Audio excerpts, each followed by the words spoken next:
Now we are going to discuss about the protein metabolism. Okay, so to introduce with, the proteins are actually made up of 20 different amino acids, of which the 9 are essential. So there are 20 different amino acids, out of which 9 are very essential. Essential are nothing but they have to be included in our diet. They cannot be produced by the body. So these amino acids have to be given by the in the form of a diet. Okay, so those are the essential amino acids. So each amino acid has an amine group and an acidic group. Okay, amino acid, so it has an amine group and an acidic group. Along with that, it has a side group which is denoted by a letter R. This R or a side group makes one amino acid different from the other. So basically all the amino acids have the amine and the acidic group, but the R, that is a side group, is different from one amino acid with the other. So to differentiate one with the other, we have to look for the side group, that is R. Okay, so this is a basic introduction for the proteins. So coming to its essential composition, so proteins are actually consists of 5 major elements which are actually in the following proportions. So you have to remember this following proportions, that is carbon, how much is the carbon percentage, that is around 50 to 55, hydrogen is 6 to 7.3, oxygen is 19 to 24, nitrogen is 13 to 19, and the sulfur is 0 to 4. So this is very important, like what is the essential composition of predominantly 5 components which have the X respective proportions. So remember these. Okay, so as we discussed, amino acid has a amine group which is basic in nature, and it has a carboxyl group which is acidic in nature. So it has an amine group that is denoted by NH2 and a carboxyl group that is denoted by which is acidic and is denoted by COOH.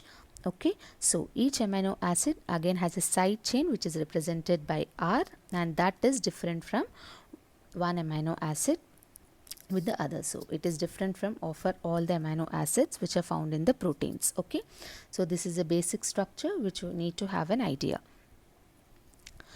So next, coming to the classification of the proteins, especially based on its structure. So every protein has a different form of a structure. So it can be a primary or secondary or tertiary or quaternary. In primary, it consists of a chain of polypeptides. Okay. In secondary, these polypeptides will get twisted in a form of a helix. You can see it is twisted in form of a helix, or it can be in a form of a beta pleated sheet. Okay, either twisted as a helix or in a form of a sheet. Okay, so as I said, primary is a chain of polypeptides, and secondary it is twisted in a form of a helix, whereas coming to the tertiary, it is a three-dimensional.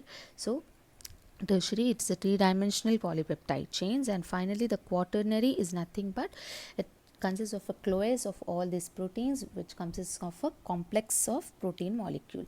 So this is the basic difference between the primary, secondary, tertiary and quaternary. Okay, they can ask which of the following has a helix pattern, then you have to go for secondary, and they can ask which of the following has a three-dimensional, then you have to go for tertiary structure. So it's the basic thing which you have to remember regarding the structure of the proteins. Okay, so next, coming to the functions of the proteins, which are very important. So as based on its class, it is divided as these, and these are the respective examples. So coming to the class of proteins, so first is a structural.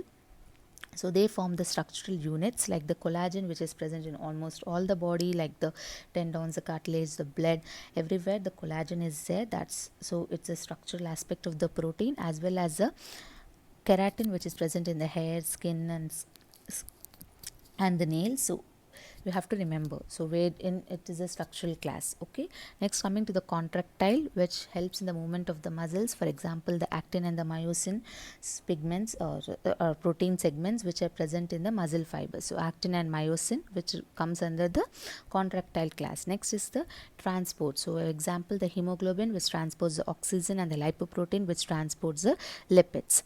Next is storage. So they store the nutrients, like example, the casein, which stores the protein in the milk, and the ferritin, which stores the iron in the spleen and the liver.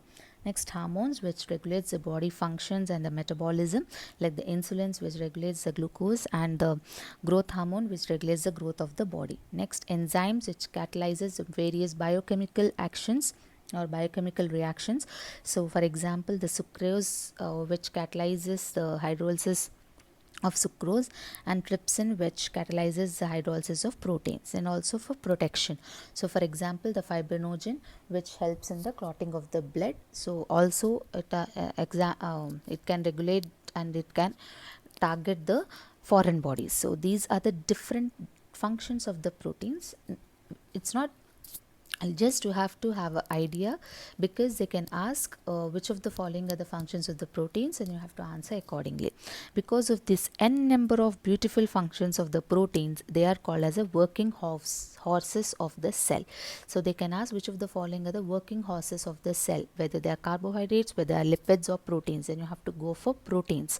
Because of these functions, they are called as a working horses of the cell. Okay, so remember these. Next, coming to the essential and the non-essential amino acids, as we have already discussed. Essential are those which have to be included in the diet and they cannot be produced by the body. So out of 20 amino acids, as we have discussed, 9 are essential. So this is a mnemonic: HIL, MP, TTV. So HIL, HILL, so that stands for histidine, isoleucine, leucine and lysine. MP is a member of parliament, you can remember as methionine and phenylalanine. And the last T, that is the TTV, which includes the threonine, the tryptophan and the valine.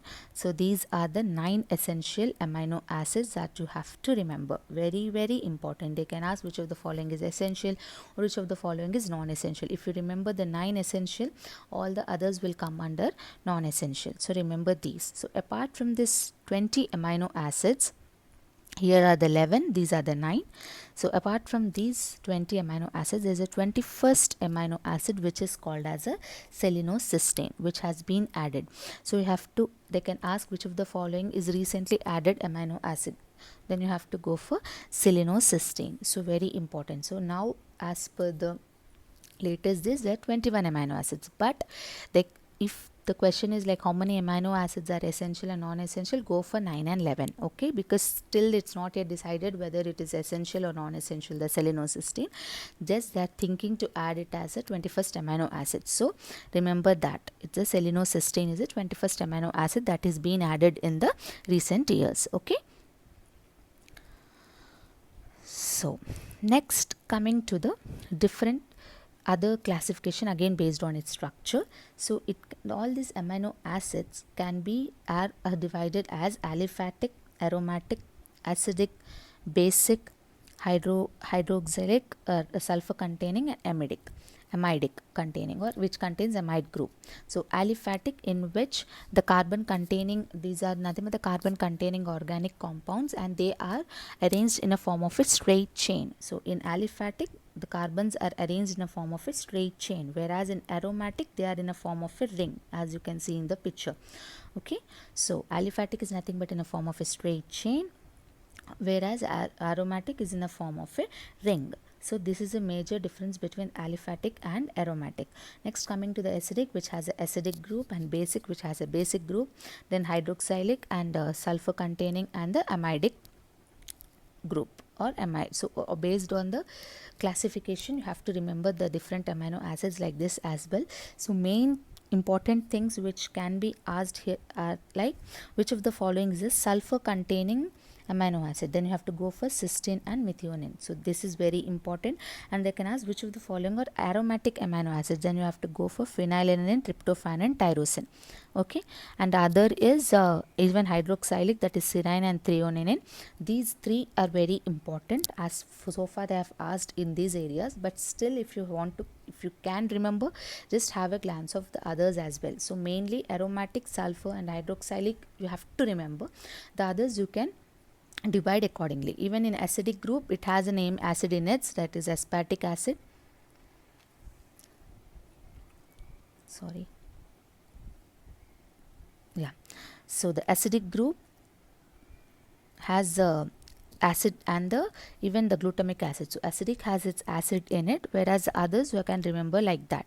So aromatic phenylephrine, tryptophan and tyrosine, sulfur is cysteine and methionine, and hydroxylic is serine and threonine.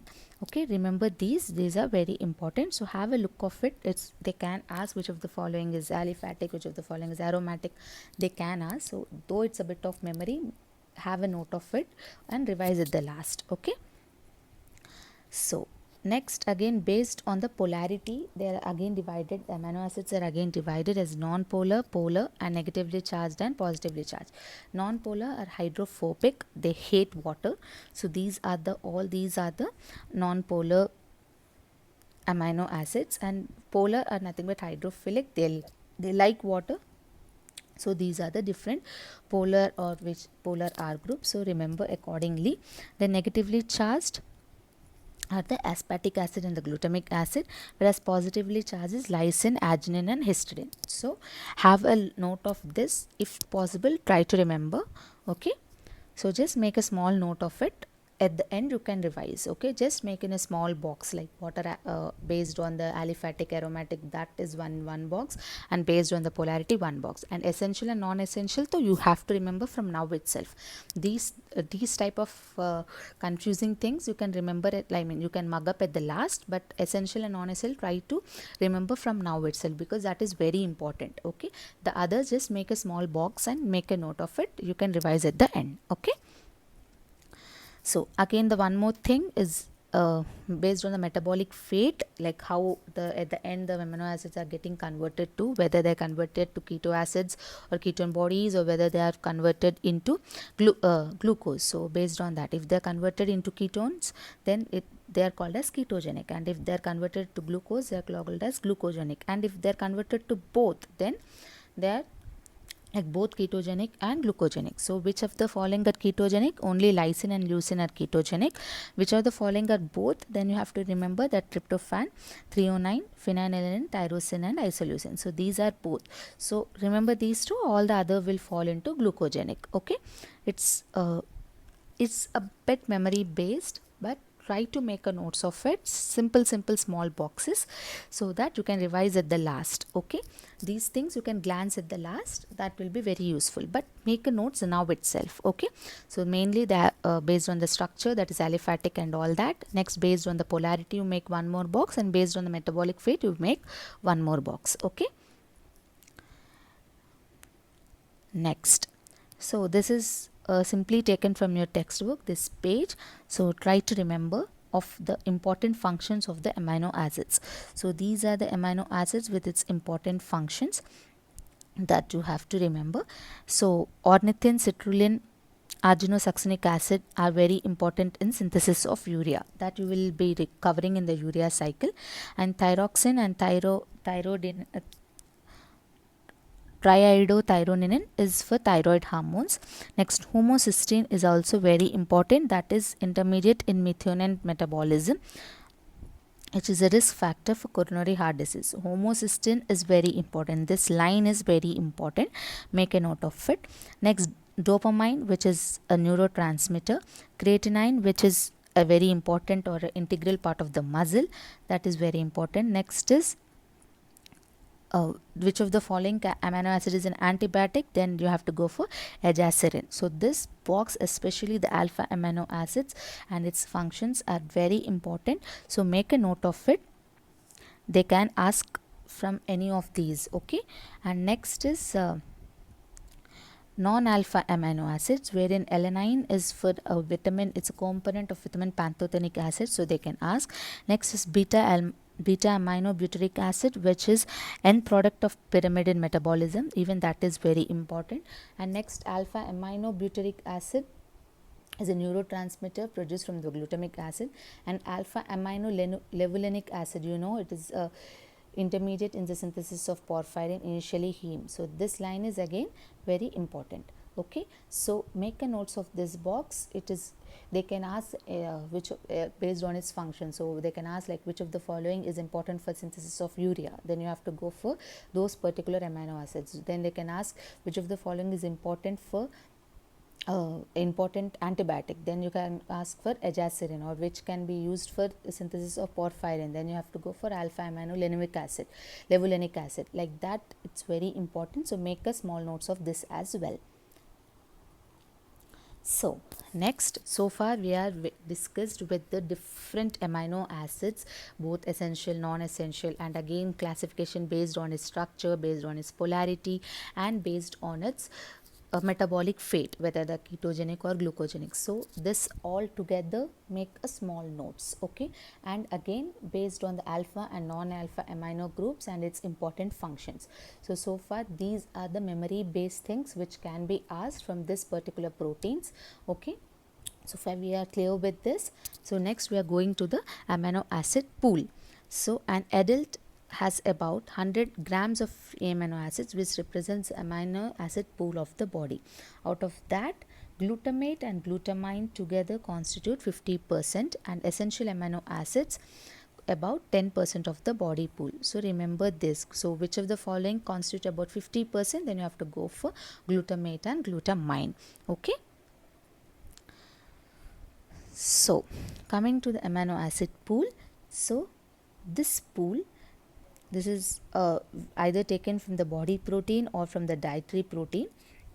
So either it results in the synthesis of non-essential amino acid, and or it can be used as a source of energy, or it can be results in the loss of proteins in the form of urea, that is which is secreted in the or excreted via urine. So the amino acid which is 100 grams, they can be either transformed as these, either as a synthesis of non-essential, or it can be used for the energy production, or can be excreted as urea. So this is very important. So one more important line that is taken is from your textbook is, a small polypeptide which is ubiquitin is attached to the protein which facilitates the degradation. So which of the following facilitates the degradation of the protein, then you have to go for the answer, that is ubiquitin. That is very important, okay. So now we have entered into the metabolism of the amino acids. Now that we have come across the different types of amino acids and its important functions respectively, and we have seen the amino acid pool, like it has either goes as a goes out as a urea, or it is production of energy, or it essential, or for production of non-essential amino acids. So how does it does, or what is the procedure, or what is the exact metabolism, that we'll discuss in the further slides, okay. So dietary protein, as I said, the amino acids either undergo transamination to convert into keto acids. These keto acids will be again for energy, or convert into glucose or fat or non-essential amino acids, and it can also undergo the procedure called as deamination. It can also undergo a procedure called as deamination, in which it removes the amino acid or ammonia and finally converts into urea. So very important is glutamate participates in deamination. That line is very important, okay. We'll discuss further. So coming to the transamination is nothing but transfer of amino group. Here that is a transfer of particular amino group to keto acid. This keto acids again can be used for energy, or can be converted into glucose or fat or non-essential amino acid, okay. So this is nothing but the transfer of amino group, and it is catalyzed by enzymes called as transaminases, or also called as aminotransferases, okay. So the basic metabolism of these amino acids are broadly as transamination, oxidative deamination, and non-oxidative deamination. So first we are discussing the transamination, wherein there is transfer of amino group, and it is mediated by enzymes called as transaminases or aminotransferases, okay. It's clear so far. So all the amino acids except these participate in transaminases, okay. So what are those? These are lysine, threonine, proline, and hydroxychloroquine. Except these four, all the others will participate in transamination. Okay, remember that. So they can ask which of the following participate in transamination except. So all those exceptional or exceptional amino acids are lysine, threonine, proline and hydroxyproline. Okay, next only two, namely the aspartate transaminase and alanine transaminase, make a very significant contribution. So which of the following makes a significant contribution? That is aspartate and alanine transamination. Okay, next we are done with transamination, that is the transfer of the particular amino group which is mediated by transaminases. Except those 4 amino acids, all the other participate in transamination, and the mainly significant contribution by alanine and aspartate transaminase. Okay, next is oxidative deamination. It is nothing but liberation of free ammonia. There is liberation of free ammonia which is coupled with oxidation. So that is the reason it is called as oxidative deamination. Okay, in this process the amino groups of most of the amino acids are transferred to ketoglutarate to produce glutamate. Okay, to produce glutamate, the most amino acids are transferred to ketoglutarate to convert into glutamate. Thus the glutamate serves as a collection center for the amino acids in the biological system. So glutamate is the collection center for all the amino acids, and the glutamate is the only amino acid which undergoes oxidative deamination, and that's the reason it can also produce a significant extent to liberate the free ammonia and for glutamine synthesis, for urea synthesis. Okay, so glutamate is the only thing or only amino acid that undergoes oxidative deamination.